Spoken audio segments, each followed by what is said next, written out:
Okay, welcome back to live stream. So today I thought I need to catch up on my reaction streams for my second channel. So that's what we're going to be doing today. Okay, so without further ado, we're going to start off with without further ado, let's get into the Midwest Taco Empire, Taco John's by the Fat Electrician. Now, there are places I've heard of that are not in my region. This isn't one of them. I've never heard of this place, and it's not in my region. Like, Waffle House is not where I like. I don't live near Waffle House or anything, but I know of Waffle House and other things like Buc-ee's and stuff. But I don't live near that. I don't live in that area of the country. But so yeah, I've never heard of this. I'd like to. So yeah, let's something brand new to learn. Let's get into this. Okay, everybody likes to argue over which part of the country has the best regional Electrician, burger chain. Fat You've got Files. In-N-Out Burger on the West Coast. You've got Whataburger in the South. I mean, In-N-Out is now in Tennessee, so not a West Coast exclusive anymore. East Coast has Arguably, it wasn't with the expansion into Texas, but whatever.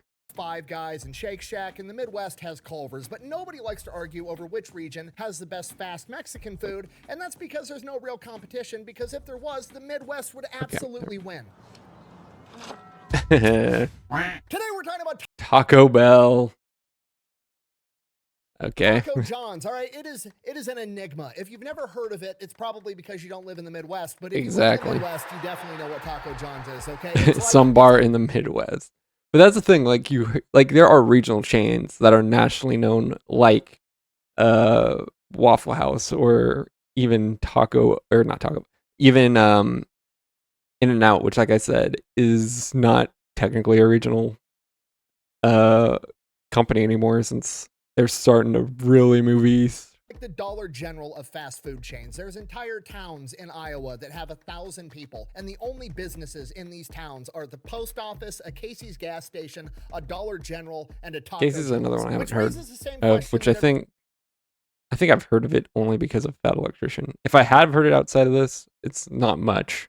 Everybody has about Dollar General. Just why? Why is it here? Like, you could climb to the top of Mount Everest. There's a fucking Dollar General there for no apparent reason. It's the same thing with Taco John's. Yeah, okay. And then it dawns on me, they're targeting white people that have never had tacos in their entire lives. Okay. Okay. Never admit that, but I'm gonna prove it right after word from our sponsor. I'm sure you are, man. World War III Supremacy, a free-to-play online. I'm going to skip the ad because I mean, I have nothing to add to it, and I think I have heard of some creators having issues with ads in their reactions. All right, buckle up. All right. Of all the restaurant stories I've told, this one might be the most insane. Okay. In Cheyenne, Wyoming in 1968, where a local businessman by the name of Harold Home, who runs a very successful business building mobile homes, is thriving. Interesting, thriving mobile home business. And he's like, you know what? I'm going to start a restaurant, restaurant. That's what I assume he's going to go. In addition to making double wides, he also makes campers. And what do you do when you make campers? You got to take them out on a test drive, right? So he's traveled all over the country with his wife, staying in campers. And during his travels, he's discovered Mexican food. It's a whole new meat delivery system. Okay, again, you got to remember, this is the 1960s. Mexican food is far from mainstream at this point. You probably had to be like down in the Southwest, maybe over in California, if you wanted to even know what a taco was. Most of the country hadn't even heard of this shit yet. But Harold loves him some tacos. He tries to convince the guy running the taco stand that he should move up to Cheyenne, Wyoming, and open up a taco stand there, telling him, and I quote, "It's a real barn burner." What does that mean? Apparently that wasn't convincing. I don't even know what that means. No one knows what it means. Exactly. But it's provocative. No, it's not. It gets the people going. So now Harold's got a problem. I mean, I guess, like, if you don't think about it, it can get the people going, but like, I sat there for like all of 5 seconds, was like, what does that mean? And I'm like, okay. He can get tacos when he's at home in Cheyenne, Wyoming, which is awful, right? I mean, nobody wants to make a pilgrimage to go get tacos every Tuesday. It's a disaster. Right. But then one day, a guy by the name Taco Tuesday, let's go. of John Turner moves to town, and he used to work in a taco stand. And when Harold hears that John wants very to start a lucky little taco stand so he can sell tacos at the local parade known as Frontier Days in Cheyenne, Wyoming, he's like, say less. Harold springs into action. I mean, already got the idea to do it. Okay, now I can see the connection. Now I can see the connection. Guy wanted some tacos. A guy who knows how to make tacos moves up there. He's like, let's go into business together. John up with his real estate agent, Jim. Jim gets him a plot of land. While that's going on, Harold proceeds to work 16-hour days for like a week straight and builds him a custom double-wide trailer so that he can sell tacos out of it at Frontier Days. Got it. It's a matter of focus. Okay, so this is another thing he's got going for him is he has personal experience doing some level of construction. I imagine like a mobile home trailer or whatever. It's a lot easier to put up than a proper like permanent house, but it's still something to work with, you know, especially if it's custom built for the taco truck or whatever stand. With the backing of Harold and Jim, John goes from the idea of like, hey, I want to sell tacos at the parade to owning a restaurant in less than a week. So he starts selling tacos at Frontier Days, and the restaurant's immediately a success right out of the gate because obviously you're selling tacos to people that have never experienced tacos in their entire lives. Okay, now I mean, tacos are good, so I mean, a lot here, but think about this from John's perspective. You literally just moved to town and you were like, yeah, I know how to make tacos, and two wealthy businessmen build you a restaurant and tell you to start making tacos. He's dude, that's a hookup you have to take. You already know how to make the tacos. You already know the business, and the funding might be an issue for you, but no problem because the guys who are well funded can help fund you, especially since they want it too. Like, don't know how to do it. I didn't really ask for, I just wanted to make tacos for the parade, and now I'm like running a restaurant. I don't know that this is what I wanted to do. So he goes to Harold and Jim like right out of the gate and is like, hey, do you guys want to like buy the franchising rights for this or whatever? And they're like, yes, we will buy the franchising rights. Or as Harold put it. So I assume he still owns like the corporate side, you know, like John still owns the corporate side, and now he's just franchising it out to the guys who helped him, which may turn into more franchisees eventually, or I don't know, maybe eventually once the company becomes a proven success, buys out the franchising rights back to the corporate structure. I don't know. That's also an option. I quote, when you got a tiger by the tail, you hang on. I mean, you don't understand what you said? I don't know. True. I mean, that's a much more understandable thing than whatever analogy, than whatever the other one was. You know, you got like a tiger by the tail, you hold on to it, blah, blah, blah. Yeah, I get it. Like, but I mean, I'm not saying it's particularly intelligent, but it makes sense. They've got this figured out. They're sitting on top of a gold mine. Literally just expose the rest of the country to tacos. You're going to make a ton of money. So they get to work, and the way they go about it is absolutely hilarious. Apparently, one of them owns a plane. So together, they hop in this plane and just fly around the Midwest. Literally doing aerial reconnaissance like it's a scouting mission. One of them's flying, the other one's sitting in the cockpit with binoculars like, okay, we're coming up on a small town. They're like treating it like some World War II freaking thing where there's like sitting down like, okay, we're going to bomb that area with the taco stand. We're going to bomb that area with the taco stand. We're going to drop one over here. It's great. Man, that can just like a bomb. Construction site's moving pretty slow, and they're not moving very fast picking those crops. They definitely don't have Mexicans. They don't know what tacos are. Land the plane. Hey, you think I'm joking? I'm not. They land the plane, and then they split up. Jim, the real estate guy, goes and finds a plot of land, while Harold goes and finds a franchisee to run the business for him. Okay, do you understand how insane? Okay, so they're setting up like franchisees independent of themselves. Like I was thinking they were buying the franchising rights and building the new taco stands or restaurants or whatever the plan is themselves, but they're just like they bought the franchising rights to then lease them to franchisees. Is that how it's actually going down? This is like two wealthy businessmen landing their private plane in the middle of a cornfield, walking up to a farmer and being like, hey, how would you like to run a taco stand? Oh, you don't know what taco is? It's like a Mexican hot dog. Here, try this. How would you like to bring this to your community? Oh, by the way, I own a factory where I build double wide trailers. We'll actually build you the restaurant. We'll bring it here and set it up for you. All right. Okay. It's like speed running. Dude, honestly, this is like the best way this is like the perfect scenario because they could just like send you the restaurant essentially, the stand, whatever.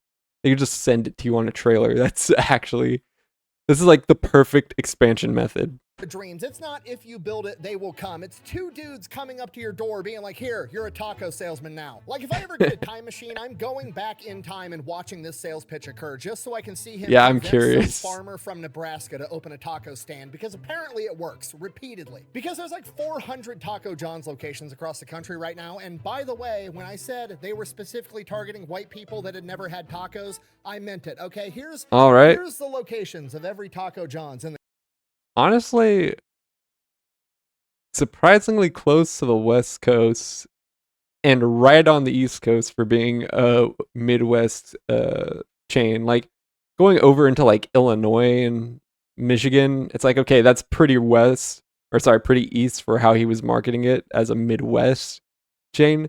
But even having locations out over like Massachusetts and Nevada and even Utah, it's like, okay, let's see, Nevada, Utah.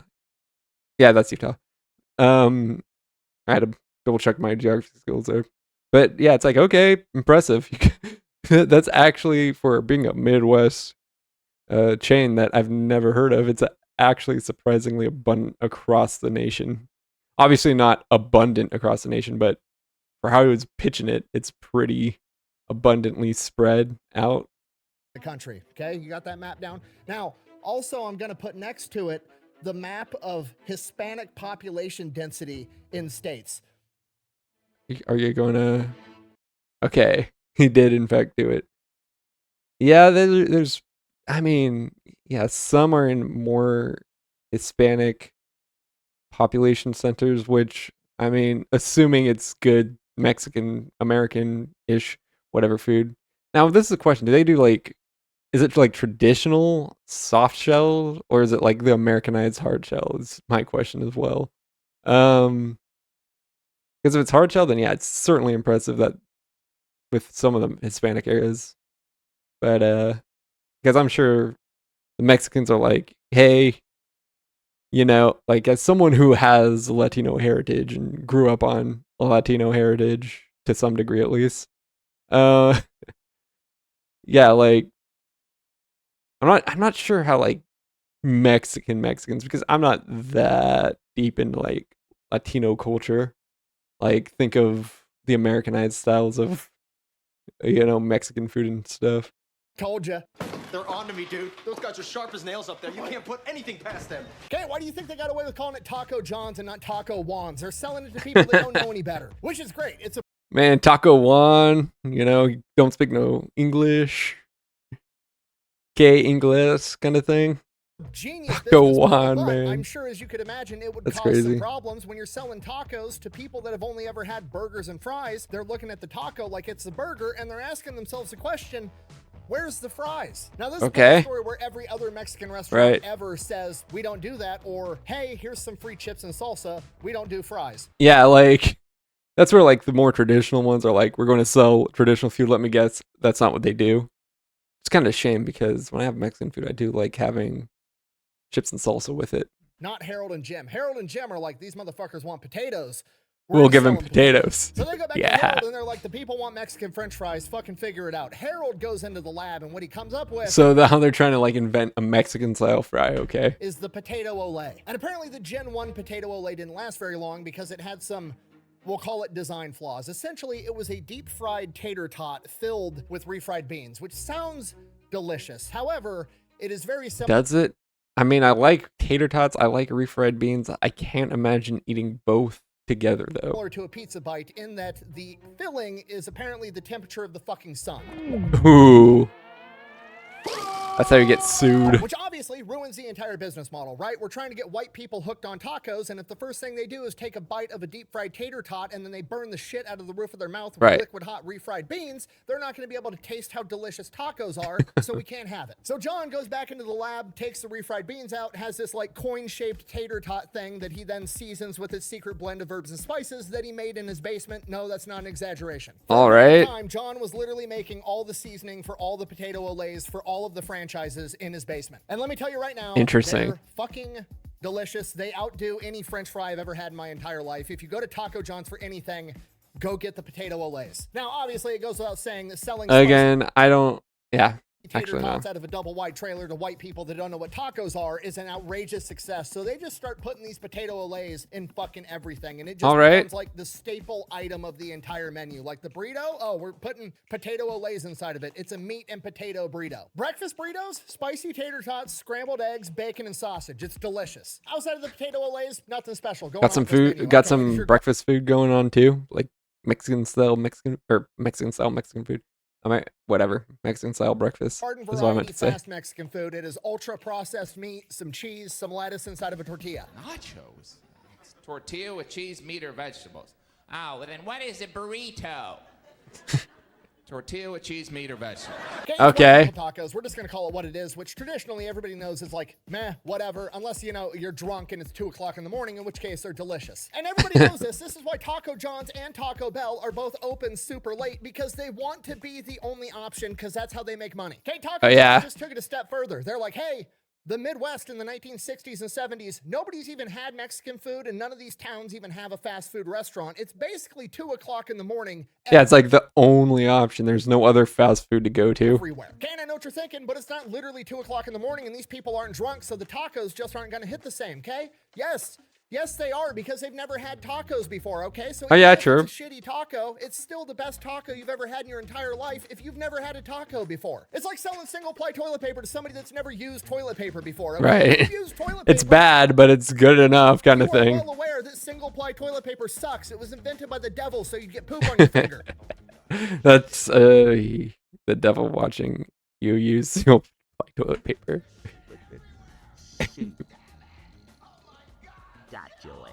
But if you've been wiping your ass with corn cobs and leaves your entire life, single-ply toilet paper seems incredible. It's the same I guess. Okay, I'm sorry, I'm getting horrifically sidetracked. Anyway. Yeah. I think then you would be most rewarded to consider this. Oh yeah.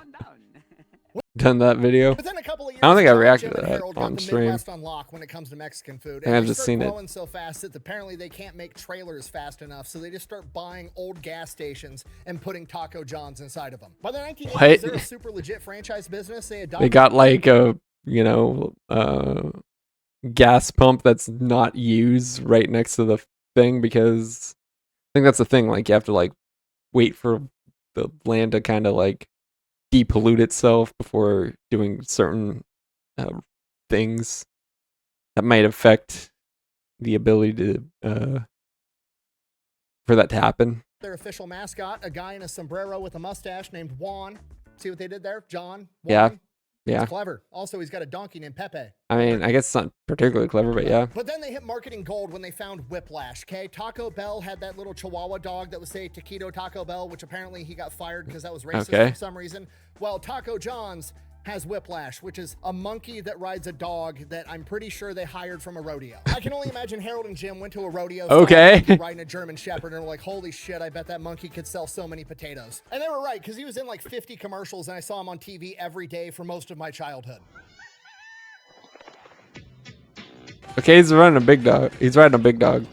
He ain't riding no Chihuahua. Who brought this crunchy chicken and potato burrito? I love it when he does that. New grilled fajita platters. What? From Taco John's. And then by 1989, Harold, Jim, and John, I think they're getting a little bit cocky, to be honest with you. They're like, you know what? We run the taco business in the Midwest. We own this. We own Mexican food. So they go to the U.S. government and they're like, we're going to go ahead and we're going to trademark the phrase Taco Tuesday. And the U.S. government is like, is not going to work. That is way too, okay, I shouldn't say way too generic. It's not like it's a single word, but it's a generic terminology. Okay, sure. Okay, do you understand what I just told you? They literally own the phrase Taco Tuesday now. Like, nobody else is allowed to say it. Okay, and if you're not from the Midwest, I know what you're thinking. What does Taco John's do for Taco Tuesday? You get a 6-pack and a pound, homie, which is slang for you get 6 tacos and a pound of potato olays. Okay. Okay, if you're not picking up what I'm putting down, I'm trying to tell you that 3 white guys selling a pound of spicy I think it's kind of corrupt that you trademarked a literal explanation, but okay. 6 tacos out of I went from liking this kind of to being like, okay, these guys are kind of corrupt. Double-wide trailer literally invented Taco Tuesday. I have the legal documentation to prove it. I don't ever want to hear white people don't have culture ever again. Anyways, moving on. Somehow this did not become a legal issue until like 30 years later. I'm like, it has to become a legal issue at some point. In 2019, LeBron James, like the NBA star, tried to also trademark the phrase Taco Tuesday because I guess he used to like to yell it on TikTok or some shit. Y'all know what's it. Again, it's a generic catch-all term for tacos on Tuesday. How do you... Why was this even allowed to be trademarked in the first place to begin with? Today is Taco Tuesday.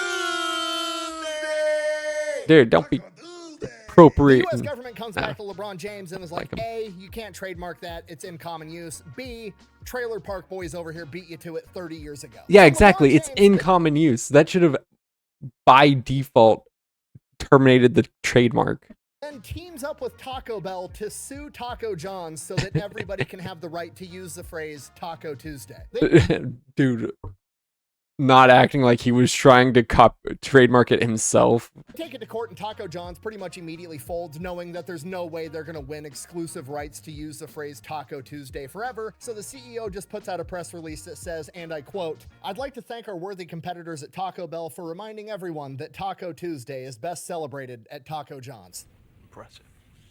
Again, acting like you didn't actually somehow manage to succeed at trademarking it to begin with. Very nice. Now, in modern times, Taco John's obviously isn't sold out of a double-wide trailer anymore, unfortunately. All right. They did keep a lot of that same heritage of being able to throw up restaurants quick. Basically, they have the majority of their restaurants built prefabricated in a factory, so they have a company go in, pour the concrete pad, then they have another company come in and basically assemble this restaurant in what amounts So what, they like prefabricate like the components and then build it in like no time at all because they're able to have like certain aspects already pre-made to like 3 days, and they say it actually helps with marketing because people are like, oh, they're building something there. Oh shit, there's a new restaurant there. We should go try it. I need to...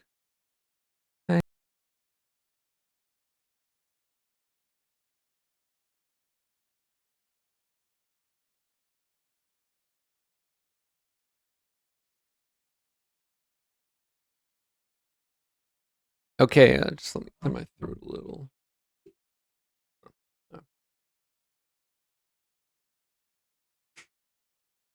Okay, let's continue.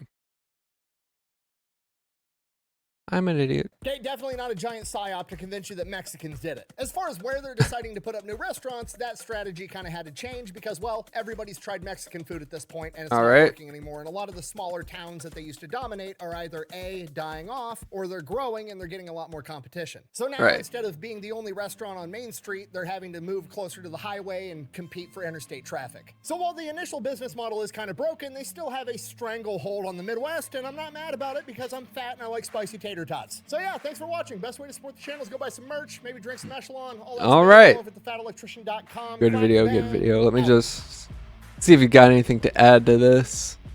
Now, if you'll excuse me, I have to go get some potato olays. All right. You know. Supremacy World War III. Okay, just his ad. That's it. All right. Good video. Very good video. Let's see. Next. I haven't really planned which specific video I want to watch. Might be able to fit more. Honestly, might be able to fit more videos in. More gaming time. You know what?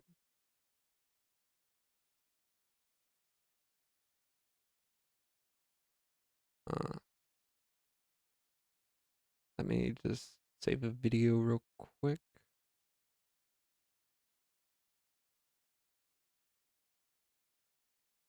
Okay, there we go. And you know what? I'll do this. I'll do this one. So, come on. What the is going on? There we go. Okay. So let's go back to here. Okay, so now we've got another Casual Geographic. How nature's favorite country figured it out. What? Don't know what that means, but I'm sure it's gonna be good.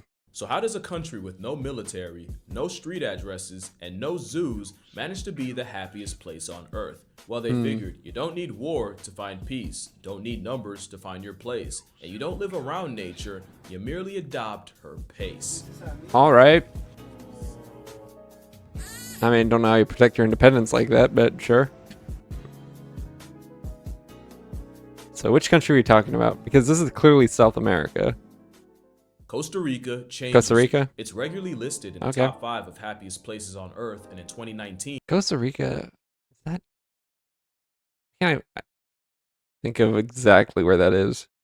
It was actually voted number 1. It's also where you go to find animals you swear nature... My geography skills on Central and South America are kind of falling off right now. ...up with that day. Did you know Costa Rica holds 6% of Earth's entire biodiversity, while only holding 0.3% of the real estate? 6% of Earth is like 2 Russias. Okay, yeah, it's Central America. In a country smaller than West Virginia. It's an animal lover's dream, so safe to say, Costa Rica ruined my life in the best possible way. I was invited by Ted Countdown. Yeah. How can it not have a military? I mean...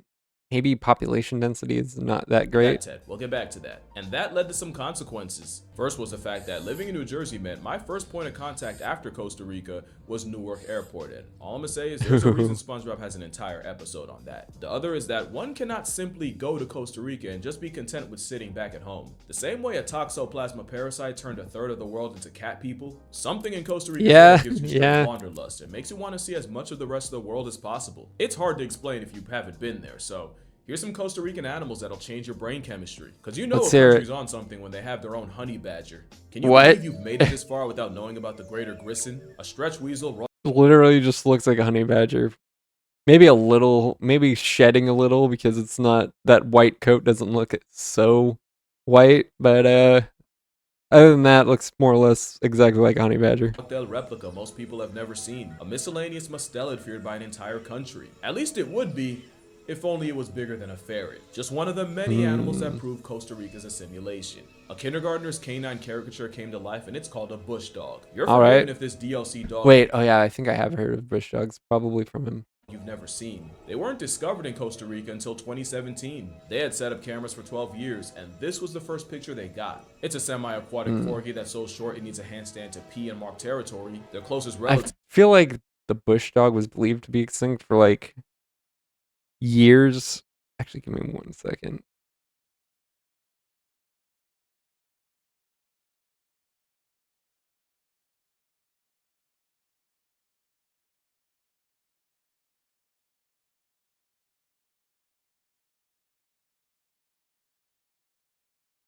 But yeah, I feel like I heard something like the bush dog was believed to be extinct for years.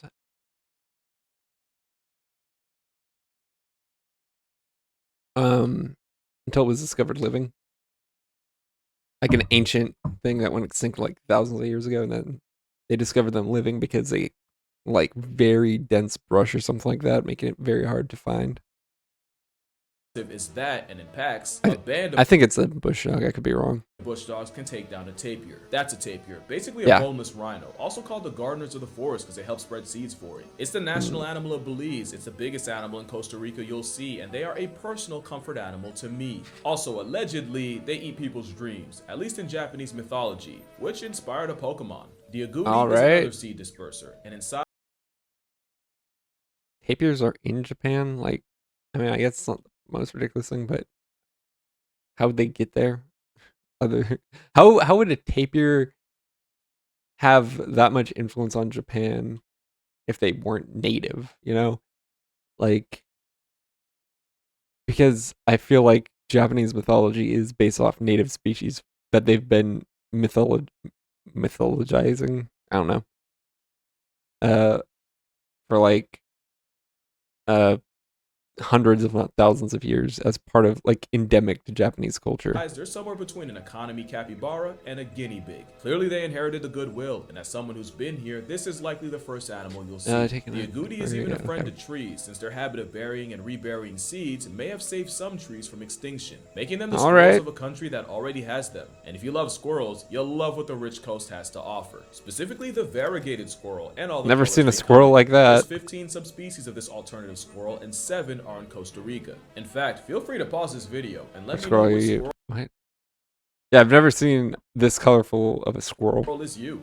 The armored rat or is any rodent, I that think. looks even more like a Pokemon, thanks to the namesake of defensive spines meant to ward off predators. So it's reassuring to know I don't apply, because to me it does the opposite. Leave a comment if you knew about this rap, so I can reply and call you a liar. Ah, jump scare. Just kidding, it's just a water opossum. It's not the only marsupial found in Costa Rica. In fact, there's more than 10, like Derby's woolly opossum. But it is the only one with webbed feet, and also the only one where both the males and females have pouches. Except males use theirs as a speedo to protect the McNuggets while swimming. Now it should be no surprise that a country out of this makes sense why they'd have it then. World has a Jesus lizard. The basilisk got a street name because when the I've heard of the basilisk. I wasn't aware it was in Costa Rica. This lizard turns water into a runway. Now granted, these animals are pretty difficult to find because they have huge feet that can just propel them. I don't know if basilisks, basilisks, I don't know if they move particularly fast for their size, which would also help generate the lift needed to run on water. But I know that their feet certainly compensate for it. But what you will see is a coati, which is not a moonwalking dinosaur, but a raccoon cousin that'll steal your heart along with anything else not nailed down. Now with Costa Rica, one bird won't make your trip, but two can. There's 6 types of toucans in Costa Rica, and they all have a secret. I didn't, because I think toucans are parrots or corvids or something. Not corvids, but like I know they're like one part of like woodpeckers. I think it is. And I didn't know there was like multiple species. I thought it was just like, oh yeah, this is basically a woodpecker with a giant nose that can't peck wood anymore because of how big its beak is. I want you to think they're a parrot, but I see through them. That's a rebranded woodpecker on steroids. Yep, the macaw I was might right. be the only bird arguably more iconic. You never forget the first time you find wild macaws flying above your head, and it's the first time I didn't even know macaws were that far north. I've personally seen an animal glow red. But also special shout out to the critically endangered great green I thought they were strictly South American macaw with less than 1,000 left. And as unfortunate as that is, you've definitely seen a macaw or toucan before. Let me know when you clock a resplendent quetzal. Definitely a life-altering bird to see, and every bird watcher's wet dream. You know, I don't even count the years since I was born, I just count how much birds excite me. Safe to say, the resplendent quetzal makes me feel my age. By the way, it's pronounced quetzal. Quetzal? Okay. Let's see. Okay, cool. So does the king vulture. Now you know me, I love all vultures, but you also know a country has aura when even the scavengers are out here getting fits off. I love me some king vulture. How could the drip be denied? Now every bird's beautiful, but if you had to ask who I think is the flyest, I wouldn't say them. They kind of scare me. Montezuma or a pendula. I definitely didn't just need an excuse to say that. Costa Rica's ethereal if you love birds, but otherworldly if you love cats, and the Pura Vida capital has plenty of that. This is definitely for jaguars to go. Where else can you find an endangered species on your porch? The oncilla is a no more than 6-pound pint-sized predator and one of the smallest wildcats in the world. It looks like someone used AI to babyfy a puma, and this tiny tiger. Yeah, this is like house cat level of size, and of course, house cats were at one point wild themselves. So, I mean, I guess it depends on certain perspectives and such. But I'm betting a lot of y'all because. Yeah, I don't think cats shrink after domestication. Never even seen. Yet, the same cat, also called Tigrillo, has spawned on the porches of tourists. I'm not promising that you'll be visited by a sila if you come here, but the chances aren't 0. But what you probably won't see is that's the thing. The chances like 1, or are they like, 100? Rundi. Or I guess more realistically would be something like 50 to 60. Designed by the same studio that brought you the bush dog, it's one first-time viewers might not even clock as a cat. Yet this UFO, unidentified feral otter, is fully feline. In fact, you want to guess its closest relative? Well, genetically speaking, this is actually the pipsqueak puma. There's plenty of cats in Costa Rica, including the trio that looks like different stages of the same Pokemon. I've definitely heard of ocelots, mainly because of Minecraft. Because you had to tame ocelots in a jungle to get cats. But honestly, I wish they kept, because I think they completely phased out ocelots altogether. But like for the wilderness aspect of it, it would be kind of nice if they kept them in, despite now having cats just be a default. Because you cruise through a jungle, want to see an ocelot. I think they got rid of them because, from a game mechanic perspective, technically they served their purpose. But the thing is, most animals don't really have an enormous purpose. Like, dude, a rabbit, its only purpose is like food and rabbit foot, which sure, but it's not really anything particularly special. Like a dolphin, you don't. Is there a point in dolphins other than getting like swimming effects? Maybe some drop that probably doesn't really get used all that much. I don't know. But point I'm trying to make is like I wish ocelots were still in the jungles of Minecraft for immersion reasons. Awesome to have this weird relationship. Because I don't think they are anymore. Out on the low. Not to anthropomorphize. I'm sure there's a reason. Right. I just don't know what it is. I'm telling you, Costa Rica's not a real place. Oh yeah, never mind. This video wasn't recorded in Costa Rica, but that goes against my narrative, so I'm gonna disregard it. Costa Rica's not short on cats, but ironically, it's the. I think the previous clip went against her narrative too. You could have disregarded that without showing us, and we would have never known the been. Why can't I think of the freaking phrase? We would have been none the wiser if that's it. But hey, I mean, I guess respect for being intellectually honest, you know? It didn't have to be, but it decided to be, so respect for that. The biggest cat that's the easiest to miss. The biggest cat in all the Americas was nearly wiped out completely in Costa Rica. The biggest cause of jaguar deaths in the country by far are retaliatory killings by farmers, which of course is a travesty. Yeah. On the other side, realizing that a farmer's entire family gets set back thousands of dollars every time one loses a cow really puts that side in perspective. But it's how this that's the thing. Like, I mean, we don't really have to think about how what the wild affects us if we're urbanites. You know, living in a city where we don't really have to deal with the consequences of wild animals so much. But like a farmer, even in the US, you know, where dangerous predators like jaguars aren't so present, they still have to deal with animals ruining their crop and all that.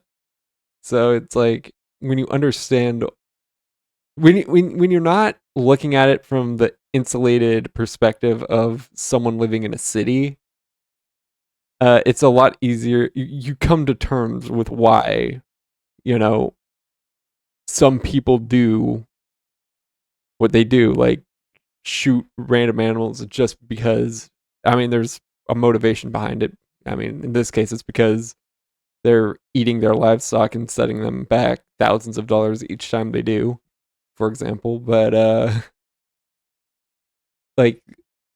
but seemingly no reason.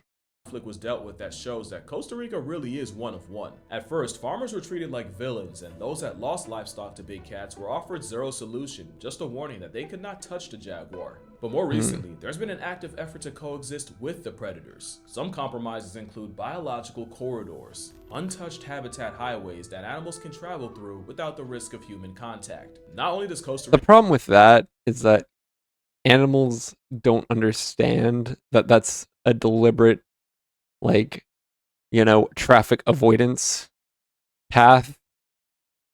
You know, they don't comprehend, they can't comprehend that, to my knowledge. So I feel like you'd still end up with road deaths of wild animals because of that. Costa Rica have 44 of these biobridges. These corridors cover a third of the country's overall territory. Another compromise was documenting the data. And any use the animals make out of it is more just coincidental luck, technically, than it is, in my opinion. I'm obviously not a biologist. I don't know if the animals could learn, oh wait, this is safe, I better take this, while the road is more dangerous. But like, if they can't come to that conclusion on their own, and some animals are smarter than others, then it's not, then any use it does get is purely coincidental.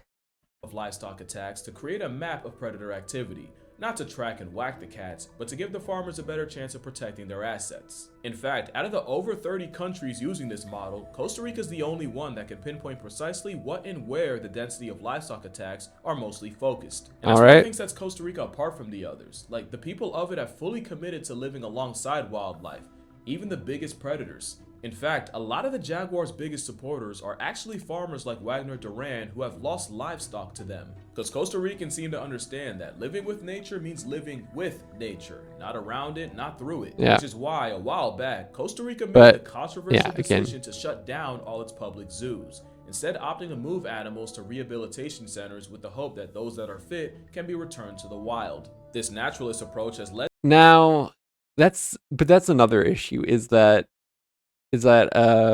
not all zoos can, or not all animals can be rehabilitated. to Costa Ricans learning to coexist even alongside apex predators. You'd expect a country where jaguars and pumas overlap to have constant conflict with ranchers, but instead of trying to wipe the cats out, farmers are always trying to find non-lethal measures. One even involved importing water buffalo as part of the herd, as the buffalo are tougher, healthier, and a much better deterrent against predators. The water buffalo, huh? While Yeah. on the weeds, the other cattle won't. I still can't get over jaguars and pumas walking the same path, and that would be impossible without. Honestly, this is 2 videos spliced together, same place, different times. Okay, I'm like, yeah, honestly, if that was the same video, it would be like, yeah, this is pure coincidence. To exercise compromise with nature over control. And today, my favorite big cat has made a comeback, and there's one animal that's real happy about that. Which is weird, because jaguars eat turtles, so in what world could they do anything good for them? Well, another thing about the rich coast, it's also home base to over 500,000 sea turtles. Hundreds of thousands of olive ridley turtles Population worries.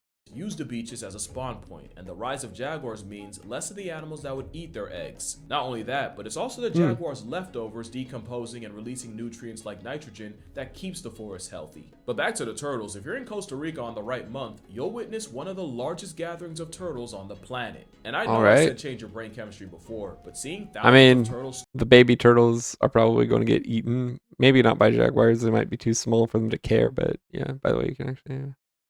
Okay, cool. Beaches like Normandy will genuinely rewire your mind. Costa Rica's like Gravity Falls, but with wildlife. Like I said, if you want to see something you've never seen before, what's that you comparison? have a good chance of seeing it here. How about a mass mobile ray migration? It's not just turtles. These rays will travel by the hundreds of thousands passing by the rich coast. If you live long enough to see it, you're luckier than most. You might even get to see one fly. A truly once-in-a-lifetime spectacle, or as the Costa Ricans would call it, just another Tuesday.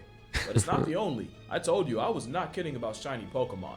This is not editing. One of a kind golden shark discovered in Costa Rica. Yeah, but sharks also migrate around the world, so golden nurse shark found off the coast of Tortuguero National Park. I'm not sure about nurse sharks, but how rare this is and how this shark has no business existing. This fish is a result of 2 mutations, albinism, but also xanthrochronism, making it the first time a shark was ever seen with both.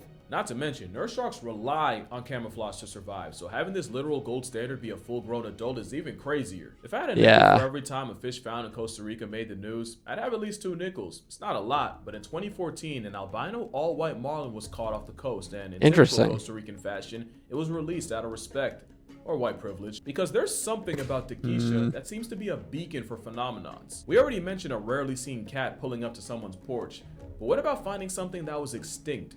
The Isthmian alligator lizard just looks like a reptile left behind. And for a while, it seemed like they were, since they went missing for 50 years before. Yeah, it looks a lot like a snake, so maybe like something related to the transitional species, I don't know. But yeah, cool. Rediscovered. And while it wasn't in Costa Rica, of course this ancient lizard is found in Costa Rica. The glass frog was another find in the Costa Rican rainforest. Yeah, you're not slick, Kermit. Other than being a Muppet understudy, the glass frog is most famous for being see-through, with all of its inner business out for anyone to see. Makes sense that Rica, a country I've had called glass since I was 8. So imagine my blood pressure when TED Countdown invited me out there for their creator quest. TED Countdown, this isn't an ad by the way, but TED Countdown's whole thing is bringing different people from different walks of life. I like how you kind of said it like it was an ad. To learn about and discuss issues like climate change, conservation, and that's what they did. They brought a bunch of creators with very little in common and had to spend 4 days in Costa Rica together. Basically, it was total drama Costa Rica, but without the toxicity. Of course, I was most excited for the animals, and trust and believe, animals were seen. But honestly, it might have been the people that had the biggest impact. I will forever speak highly of the ticos and ticas of Costa Rica because I've seen firsthand the people there have a genuine connection to the land. Because many understand nature will provide. I'm surprised the sloth is taken back. It's well, I presume it's its child after falling or something, because that's not usually a sign of like, you know, like animals tend to be like, why is my child disturbed? Like, why is it all ruffled and panicking and stuff? They're a predator, and in the wild, guess what that means? Abandonment. Because there's no point in risking yourself when you could just make more children. Only if you let her. That's someone's garden. Actually, let me not be rude. That's Jasmine's garden. Jasmine Godinez. I don't even want to call her a chef. That woman was making straight art. That is the pose of a man locked in while starving to death. Not to mention headache, stomachache. What was that huge? I don't think there's one condition you could complain about that Jasmine couldn't just find a cure to in her own backyard. I feel like Jasmine and people like her really embody the spirit of Costa Rica. I mean, that's the thing, because that's the thing. Like, natural plants are medicinal. Not sure the difference between synthetic and natural medicines, because I know a certain green plant that was trying to be reclassified. I think it's because there are like specific chemicals in it that seem to have medicinal value. I'm not sure if they're better medicinal value than like synthetic drugs, but yeah, it sounds like on paper, at least, since it's natural, it sounds like it could be a good alternative to synthetic medicines. Like, they see life as a constant collaboration with nature, which it is. That's why the farmers you'd expect to hate jaguars for taking cows are actually their strongest soldiers. In fact, quick story, Carlos Manuel Rodriguez is the environmental minister of Costa Rica, and in 2006, he was severely mauled by a defensive mother tapir and left dazed and disoriented in Corcovado National Park, where he wandered, lost and injured, for 3 days. And after his near-death experience, Carlos holds zero ill will towards the tapir, still working tirelessly to protect them, and even continuing to collect wooden models of the same animal that nearly killed him. And that's Costa Rica in a nutshell. It's like someone cloned a bunch of Maya Higas and had them run a country. I actually met Maya. That's her. That's Maya. Say hi, Maya. You may know her from her Alves Sanctuary, or from the TED Talk that she just did, or just from being the Gen Z Jenga doll of social media. Basically, that's the homie, and we were the only 2 wildlife creators invited, so naturally, as 2 animal nerds, the very first night we went out into the forest just to see what we could find, and now I'm gonna share that with you. First was this giant red-winged grasshopper. Yeah, I don't like it. Maya hand for reference. Now, I've seen some horrific-looking grasshoppers and the like in my day, but you know what? He's cute, and I genuinely don't care. I don't like insects. They're one of the largest grasshoppers on the planet, with a wingspan that can get to 10 inches. If you didn't know any better, you'd think you had a bat or a small bird flying above your head, and the sound of one hitting your window sounds like a robbery. Big deal, he's still a baby. Besides, be thankful, some grasshoppers eat birds. Be glad our red-winged only victims are green. But speaking of the unappreciated, we also found this beauty right here, an orb weaver. Wasn't exactly sure what kind, but my best answer is Eriophora edax. And yes, I'm gonna put a spider warning, but do you really need one? I was afraid of pigeons as a kid. Yes. That was my trigger warning. But you should know that orb weavers are not dangerous or venomous, or at least they are if you're an insect watching this video, but as a human, nah.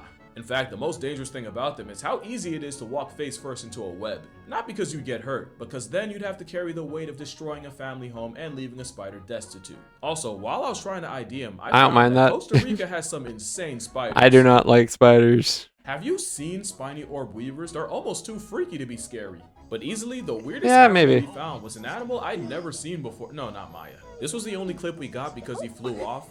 Rude, but yeah, that's a plant hopper nymph. I had no idea how cool these things were. They have fiber optic cables for a tail. That isn't even a tail, it's a waxy projection. Not 100% sure what it's for, but the most popular theory is that it's for self-defense through diversion, like a lizard losing its tail. But I also read that it's like a parachute meant to stabilize a nymph in the air. There's so much in Costa Rica, the challenge isn't finding them, it's not accidentally stepping on them when you do. In fact, pause the video when you find the frog, let me know how long it takes.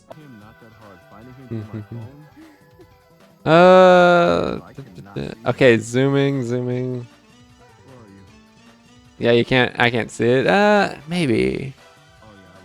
Oh yeah, there I see it. Also, we didn't just find insane animals. Check out this lobster tail, aka the toucan. It took till the end, and the but touch sure. me not end. I'm gonna let the Higa explain. Touch me not. And well, actually, it's failing because there's a little bug on it right now. But it's got this really cool defense mechanism. When you touch it, it closes up.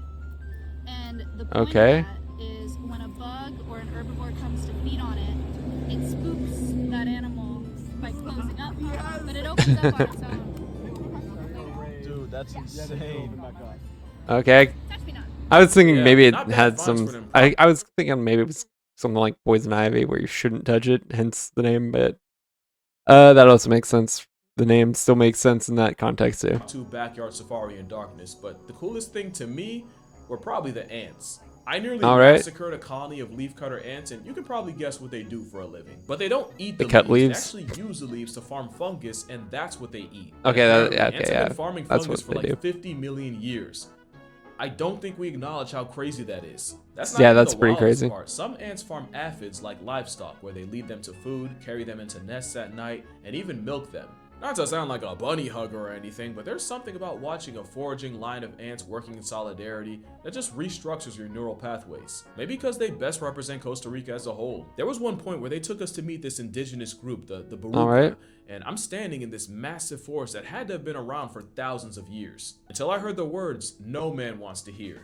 She was lying about her age. Less than 60 years ago, the very forest I was in was just farmland, and people banded together to basically reverse deforestation and restore what most people would have seen as just a lost cause. I don't think lost cause is even in their vocabulary, but ironically, the animal that probably best encapsulates Costa Rica's relationship with nature was the one I didn't see at all, which was disappointing because, yeah, I was looking forward to a sloth. One day we're gonna find a cure to a major disease, and it's gonna be in a sloth. That Scientists believe I want. the fur of the Costa Rican sloth holds I'd want to see that. antibiotic-producing bacteria, which may be why sloths are so resistant to disease. And now the hope is that the sloth's fur ecosystem can help us fight malaria, Chagas disease, and maybe even breast cancer. More proof that nature is the world's biggest pharmacy. But there's another side to this relationship. Sloths, along with squirrel monkeys, macaws, and many more, are. But that's the thing. Like I was saying before, it seems like nature does have a lot of medicinal properties already in it. It's like, I mean, sure, you have to process those medicinal properties out of the core substance. Like I was saying, the green plant, like the medicinal properties it does have to be filtered out to take away the harmful properties. Green plant that gets you a little, you know, elevated, let's say. Yeah, certainly need to separate certain aspects from other aspects. But yeah, often victims in the illegal pet trade, and every year still got use as medicine. Thousands of sloths are kidnapped and used in tourist trap garbage like sloth selfies. That hasn't stopped Costa Ricans from going undercover as fake tourists to expose these operations from the inside and rescue the animals. If discovered, some of the undercover activists risk getting seriously hurt or worse, yet that's barely a thought to them. They live for the earth, and they'll die for her too. So yeah, Costa Rica ruined my life, because being around people like that for basically a week, I couldn't shake the feeling in the back of my head that I'm not doing enough. I mean, you have these people laying down their entire lives to protect nature, and it's like, what am I doing? Like, transparently, I already have really bad imposter syndrome, but there's one quote that legitimately shifted my perspective. We met with a conservationist, Fabricio Bonilla Pacheco, and he was... I'm not talking very much. I'm kind of invested in the story. Whoop.